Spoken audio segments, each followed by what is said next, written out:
Hi everyone, my name is Mridula and today I'm back with another video. So আজকের ভিডিওটা হচ্ছে একটু boring হতে পারে because well yes একদিক থেকে ইন্টারেস্টিং বিকজ আমি একটা অ্যানিমে নিয়ে কথা বলবো, বাট বোরিং হতে পারে বিকজ এরপর হচ্ছে অ্যানিমেটা নিয়ে আমি আমার পার্সোনাল ফিলিংসটা একটু শেয়ার করবো, সো একটু বোরিং হয়ে যেতে পারে জিনিসটা।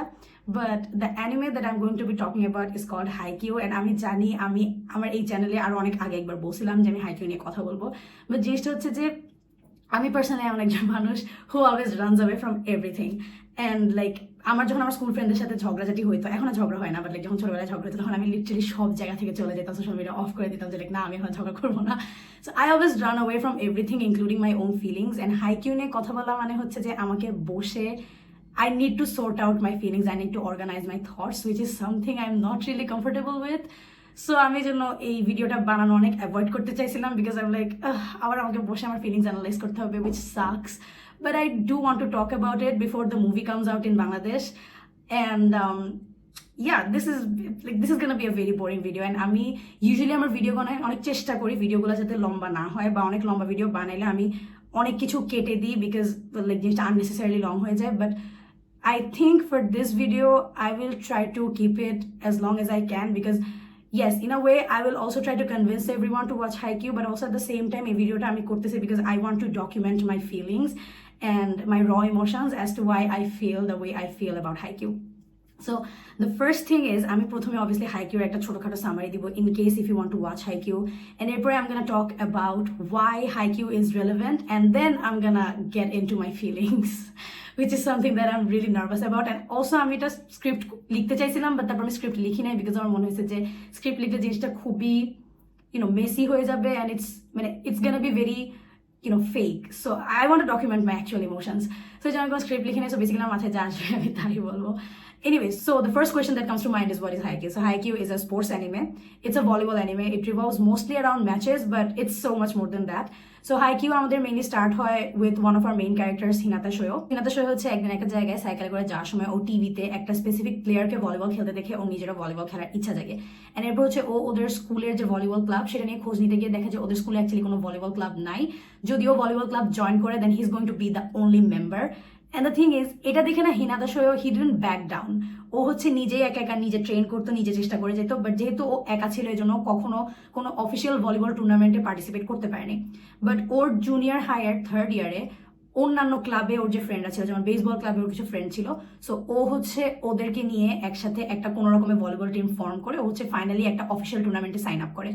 অ্যান্ড ওখানে সাইন আপ করার পরেও খেলতে যায়। অ্যান্ড অবভিয়াসলি ওই অফিসিয়াল টুর্নামেন্টে যতগুলো স্কুল খেলতে আসছে প্রত্যেকটা স্কুলে অ্যাকচুয়াল ভলিবল ক্লাব আছে, আনলাইক হিনাতার লাস্ট মোমেন্টে ক্রিয়েট করা ভলিবল ক্লাব।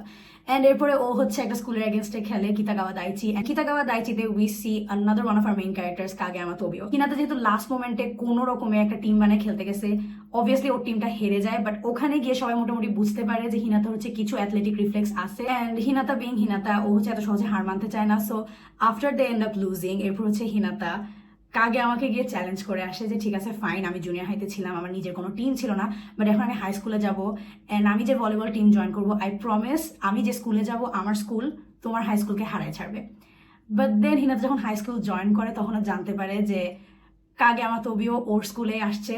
সো যেখানে হিনাতা ভাবছিল যে ওরা রাইভাল হবে সেখানে ওরা টিমমেট হয়ে গেছে। And that's basically how the entire plot of Haikyu starts. And so আমরা অ্যাকচুয়ালি হিনাতা কাগেয়ামা ওদের নিজেদের ইন্টারনাল স্ট্রাগল অ্যান্ড ওরা কিভাবে ভলিবল খেলা স্টার্ট করছে সেটা দেখি, but also at the same time ওরা কিভাবে একজন আরেকজনের সাথে আস্তে আস্তে কোঅপারেট করছে অ্যান্ড আস্তে আস্তে ওরা টিম ওয়ার্ক জিনিসটা শিখছে। We also kind of learn all this things.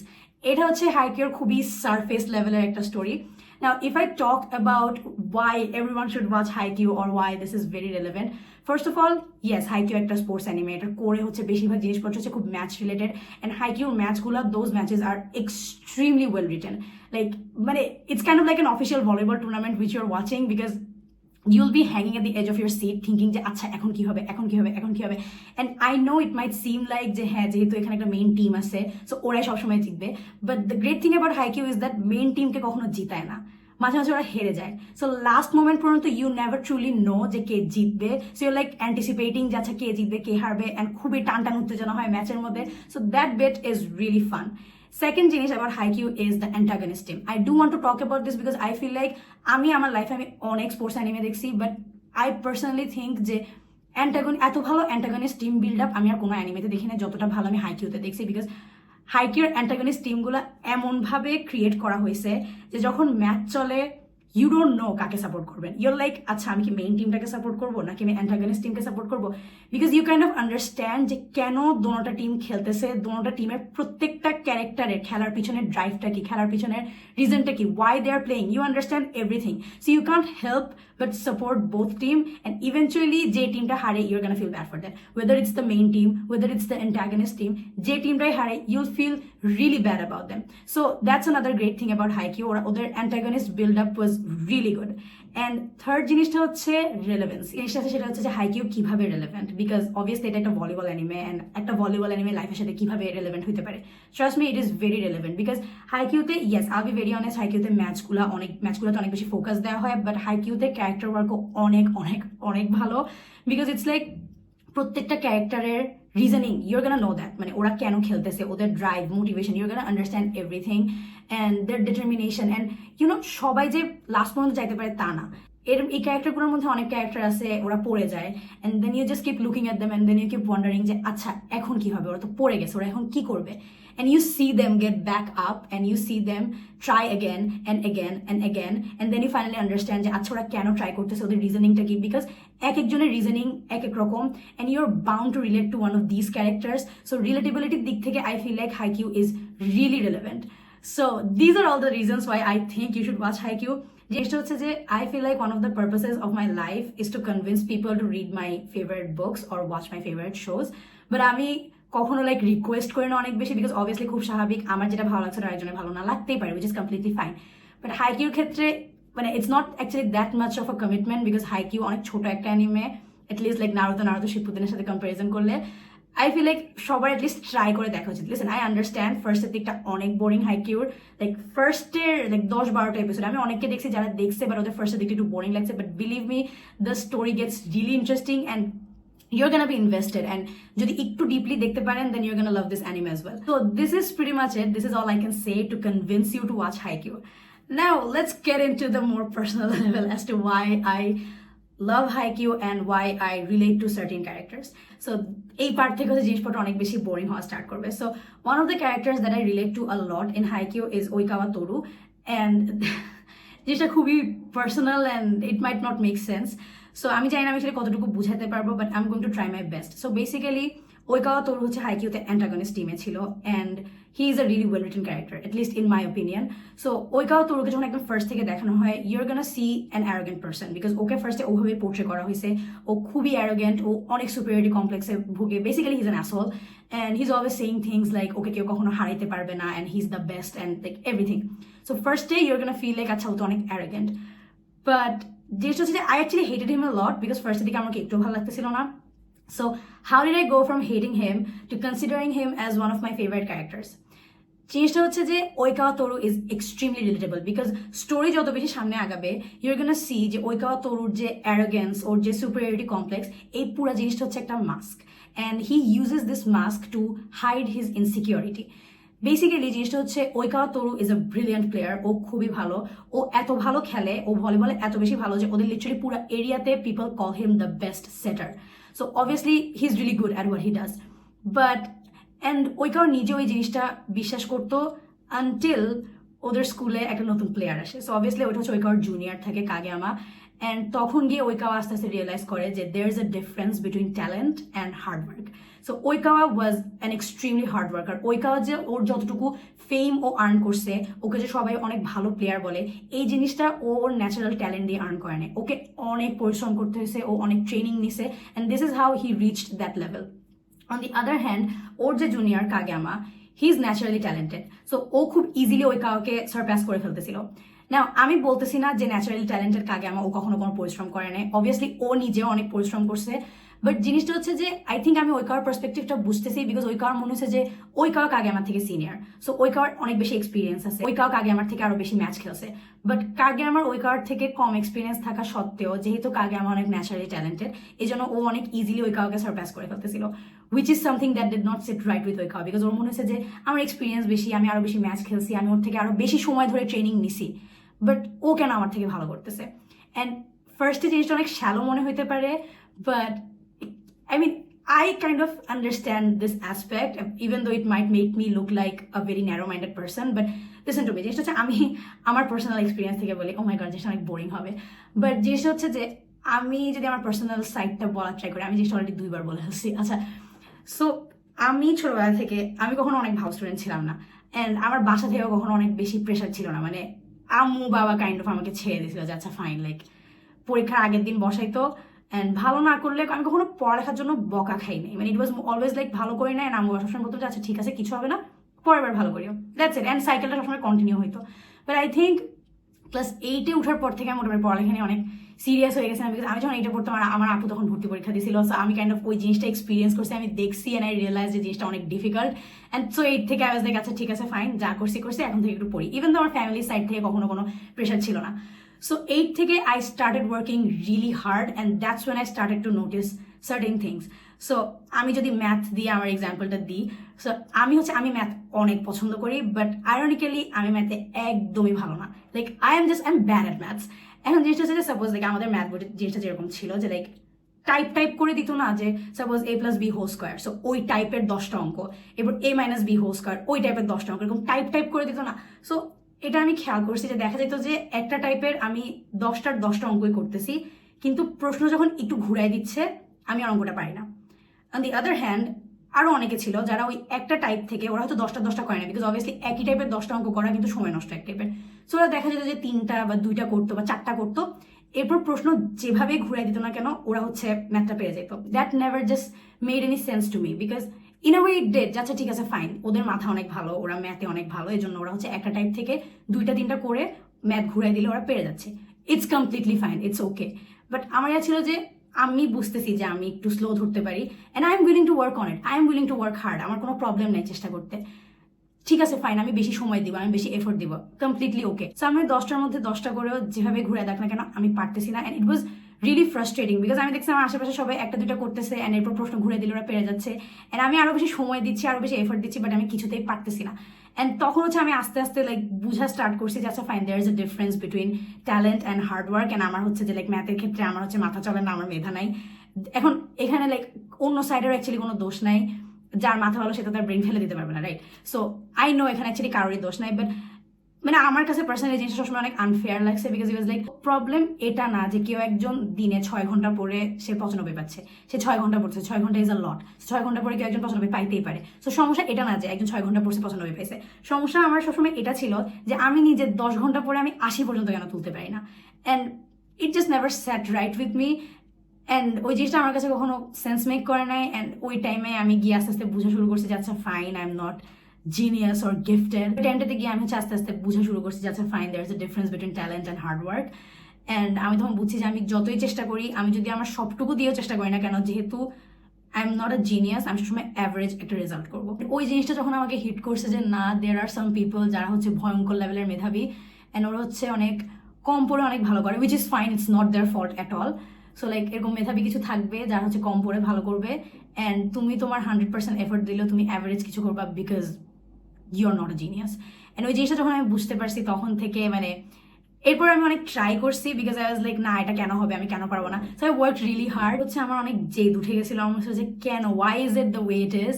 And আমি হচ্ছে এরপর আরও বেশি হার্ডওয়ার্ক করা স্টার্ট করছিলাম, আমি আরও অনেক বেশি এফোর্ট দেওয়া স্টার্ট করছিলাম, but it resulted in something average. And তখন আমি বুঝছি যাচ্ছে না, মানে কিছু করার নাই এখানে, অ্যাকচুয়ালি কারোরই কিছু করার নেই।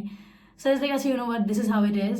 অ্যান্ড ওই একটা অ্যাসপেক্টে I feel like I understand Oikawa Tooru, because I totally understand why he did what he did. The whole talent beats hard work, and like doesn't matter what you do, even if you give your 110%, it might result in something average because you're not a genius.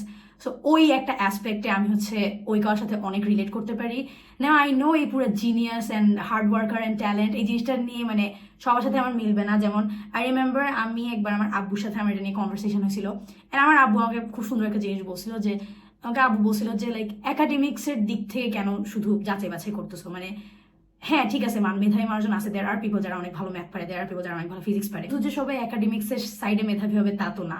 অনেকে আছে যারা creative সাইডে মেধাবী, অনেক হয়তো অনেক ভালো লিখতে পারে, অনেক হয়তো অনেক ভালো ছবি আঁকতে পারে। So according to my father, মেধাহীন বলতে পৃথিবীতে অ্যাকচুয়ালি কিছু নাই। প্রত্যেকটা মানুষেরই কিছু না কিছু একটাতে মেধা আছে, প্রত্যেকেরই কোনো না কোনো কিছু প্রতিভা আছে, ট্যালেন্ট আছে। So you just have to find it.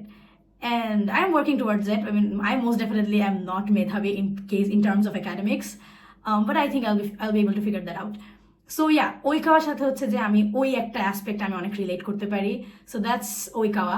এরপরে আমি যে ক্যারেক্টারটার সাথে রিলেট করি, অ্যাকচুয়ালি দুইটা ক্যারেক্টারটা আমি একসাথে বলে ফেলো বিকজ ওদের সাথে আমি কেন সেম লেভেলে রিলেট করি, সেম জিনিসপাতি নিয়ে রিলেট করি। সো সেটা হচ্ছে কাগেয়ামা আর কেনমা।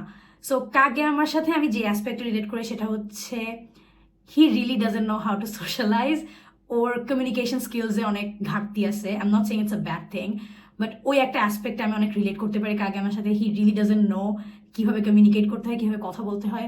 আই পার্সোনালি ফিল লাইক আমি ওটা অনেক ভালো পারি না, অ্যান্ড যেটার কারণে আমি আমার লাইফে অনেক এম্বারাসিং সিচুয়েশনের সম্মুখীন হয়েছি। সো কাগেয়ামার সাথে আমি ওভাবে অনেক রিলেট করতে পারি।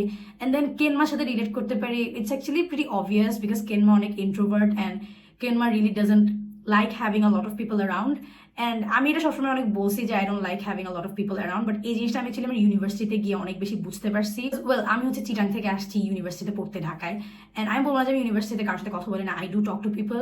অ্যান্ড সমস্যা হচ্ছে যে সবাই হচ্ছে অ্যাকচুয়ালি পরিচিত হয় মিউচুয়াল দিয়ে, লাইক ওর মিউচুয়াল ও, তার মিউচুয়াল সে, এভাবে ওরা সবাই কথা বলে সবাই একজন আরেকজনের সাথে অনেক বেশি ওয়েল অ্যাকোয়েন্টেড হয়। বাট সমস্যা হচ্ছে সবাই যখন একসাথে কথা বলে আমি অনেক বেশি ওভারওয়েলমড হয়ে যাই। I feel so out of place যে তখন আমি উঠে আলাদা করে অন্য জায়গায় গিয়ে বসি, and they are very nice about it, they understand. So there's that. So ওইভাবে হচ্ছে আমি কেনমার সাথে অনেক রিলেট করতে পারি। আরেকটা ক্যারেক্টার আছে মিয়া আতসুমো, অ্যান্ড ওর সাথে আমি রিলেট করে অ্যাকচুয়ালি অনেক পার্সোনাল লেভেলে। সো বেসিক্যালি মিয়া আতসুমোর হচ্ছে একটা টুইন ব্রাদার থাকে মিয়া ওসামু, অ্যান্ড ওরা হচ্ছে একসাথে through out their school life ওরা হচ্ছে একসাথে ভলিবল খেলতো। আতসুমো সবসময় মনে হয়েছে যে যতক্ষণ ওর ভাই ওর সাথে আছে ওকে ততক্ষণ মানে কোনো কিছু আটকাইতে পারবে না।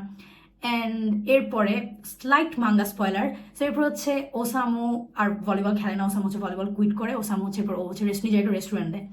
অ্যান্ড মাঙ্গাতে এটা দেখাছিল যে যখন ওসামুর ভলিবল ছাড়ার ডিসিশন আতসুমুকে বলছিল, there was a huge fight between them because তখন আতসুমুর হচ্ছে অনেকে লাগছিল যে আচ্ছা আমার ভাই আমাকে ছেড়ে চলে যাবে, এখন কি হবে।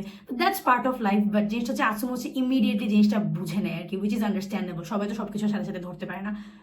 ওই একটা দিক দিয়ে হচ্ছে যে আমি অনেক রিলেট করি বিকজ আমি যখন ক্লাস 9-এ পড়তাম তখন হচ্ছে আমার বড় বোন ঢাকা পড়তে চলে আসছিল, and I felt the same things that Atsumu did, but that thing passed. I mean, I now understand that it was necessary, obviously. So ওই একটা দিক থেকে আমি আতসুমুর সাথে অনেক রিলেট করতে পারি। It is much deeper than that, but I don't want to go in any deep, okay? So ওভাবে আমি আতসুমুর সাথে রিলেট করতে পারি। This is pretty much it, and আরো অনেকগুলো ক্যারেক্টার আছে, প্রত্যেকটা ক্যারেক্টারের ছোটখাটো কিছু না কিছুর সাথে আমি অনেক বেশি রিলেট করি, বাট এই চারটা হচ্ছে যে লাইক অনেক বেশি আর কি। So there's that, and I do want to talk about why Haikyuu means this much to me. So Haikyuu আমার কাছে এত বেশি মিন করে দুইটা রিজনে। ফার্স্ট রিজন হচ্ছে I don't know if it will make sense, but মাঝে মাঝে হয় না যে আমরা অনেক খারাপ একটা টাইমের থ্রু যাচ্ছি, অ্যান্ড আমাদেরকে লাইক যারা আমাদেরকে অনেক কেয়ার করে দে নো যে we are going through a bad time, and ওরা জিজ্ঞেস করতেছে তোমার কি হয়েছে, are you okay, but you are not able to say anything, you can't really explain to them how you feel because আপনি হচ্ছে সঠিক শব্দ খুঁজে পাচ্ছেন না, আপনি জানেন না যে জিনিসটাকে কিভাবে ভাষায় প্রকাশ করতে হবে। And then suddenly you read a book or you watch a movie or you watch an anime, and ওখানে এরকম কিছু একটা দেখেন যে দেখে আপনার মনে হয় যে আচ্ছা হ্যাঁ this is exactly how I feel, and suddenly you find the right set of words, and suddenly you can express yourself. আপনি আপনার নিজেকে তুলে ধরতে পারতেছেন, আপনি আরেকজনকে বুঝাই বলতে পারতেছেন যে okay this is how I feel and this is the problem. And তখন একটা খুব লিবারেটিং ফিলিং আসে না, যে the liberating feeling of finally being able to express yourself, the liberating feeling of finally being able to put your feelings into words. So Haikyuu হচ্ছে মানে আমার জন্য ওই জিনিসটা করছে, Haikyuu হচ্ছে আমাকে ওই লিবারেটিং ফিলিংটা দিছে যেখানে হচ্ছে আমি ফাইনালি আমি যেটা ফিল করছিলাম সেটা আমি ভাষায় প্রকাশ করতে পারছি। So this is Y I am like for ever grateful to Haikyuu। একটা জিনিস যে কারণে আমার অনেক Haikyuu ভালো লাগে সেটা হচ্ছে ইয়েস লাইক আই সেড প্রত্যেকটা ক্যারেক্টার একটা ডিফারেন্ট সাইড স্টোরি আছে, and you are bound to relate to one of this characters, but করে প্রত্যেকটা ক্যারেক্টারের মেইন জিনিস হচ্ছে সেম, যে no matter what happens we are not giving up, and এই নেভার গিভ আপ এই অ্যাটিটিউড হচ্ছে আমাকে অনেক বেশি হেল্প করছে। And yes like don't give up, never give up, pursue your dreams, give your everything, এগুলো খুবই বেসিক কথাবার্তা, এগুলো আই গেস ইন্টারনেটে মোটিভেশনাল কোচ দিয়ে সার্চ দিলেও পাওয়া যাবে, কিন্তু জিনিসটা হচ্ছে ইন্টারনেটের মোটিভেশনাল কোচ থেকে নেভার গিভ আপ এই টাইপের কিছু একটা পড়া, অ্যান্ড একটা ক্যারেক্টারকে একটা অনেক লম্বা সময় ধরে চিনার মাধ্যমে, ওর প্রত্যেকটা লাইফ গোল, ওর প্রত্যেকটা অ্যাচিভমেন্ট দেখার মাধ্যমে সেই লাইনটা অনুভব করা, সেই লাইনটা আস্তে আস্তে বুঝতে পারার মধ্যেও বিস্তর একটা পার্থক্য আছে। আই ফিল লাইক ওয়েল আমি অনেক আমার লাইফের ওরকম অনেক বড় কোনো অ্যাচিভমেন্ট নাই, আমি ভর্তি পরীক্ষার কোথাও টিকি নাই, and I still feel terrible about it. ওখান থেকে আমার বেরোতে অনেক টাইম লাগবে। আই নো আমাকে বাসায় আমার আম্মু বাবা আপু সবাই বলে যে মানে এই জিনিসটা একটা সময় কেটে যাবে অ্যান্ড এটা অত ম্যাটার করে না, but for now it matters to me. Anyways আমি ওদিকে চলে যাচ্ছি। সো জিনিসটা হচ্ছে যে আই ফিল লাইক মানে আমি যে এখনো চেষ্টা করে যাচ্ছি, the only reason why I did not give up, আমি এখনো আমার সব কিছু দিয়ে চেষ্টা করে যাচ্ছি ইজ বিকজ অফ হাইকিউ। মনে হতে পারে আমি অনেক এক্সাজারেট করে বলতেছি, বাট আমি জেনুইনলি এক্সাজারেট করে বলতেছি না। অ্যান্ড আই ফিল লাইক আমি যদি সামনে আমার লাইফে কিছু করতে পারি, বিকজ অনেস্টলি আমি আমার সবটুকু দিয়ে চেষ্টা করতেছি। সো আমি যদি আমার লাইফের সামনে ওরকম বড় কিছু করতে পারি, বা অ্যাটলিস্ট আমি আমার যে ইচ্ছাটা আছে সেটা কাছাকাছিও পৌঁছাইতে পারি, আই থিঙ্ক ওটার অনেক অনেক বড় একটা ক্রেডিট হাইকিউর কাছে যাবে অ্যান্ড অবভিয়াসলি ওইকাওয়া তোর কাছে যাবে। বিকজ মাঙ্গাতে ওর কনক্লুশনটা যেভাবে টানছে, ইট gave me hope, because he is exactly like me. And okay দেখে আমার মনে হচ্ছে যে না, আমাদের মতো যারা অ্যাভারেজ মানুষ, there is still hope for us, we can still do it, we can still make it. So yeah, this is very much it. I know ভিডিওটা খুবই বোরিং ছিল, অ্যান্ড যদি আপনি এতটুকু পর্যন্ত পৌঁছাতে পারেন, then I will definitely request you to watch Haikyuu. It severely changed the trajectory of my life, and it's a very impactful anime. So yeah, this is like highly recommended. And এটাই আজকের video এখানেই শেষ। I hope you guys enjoyed this video. Yeah, this is it. So আপনারা সবাই ভালো থাকবেন, সুস্থ থাকবেন, আর যত বেশি সম্ভব বই পড়বেন, মাঙ্গা পড়বেন, অ্যানিমে দেখবেন।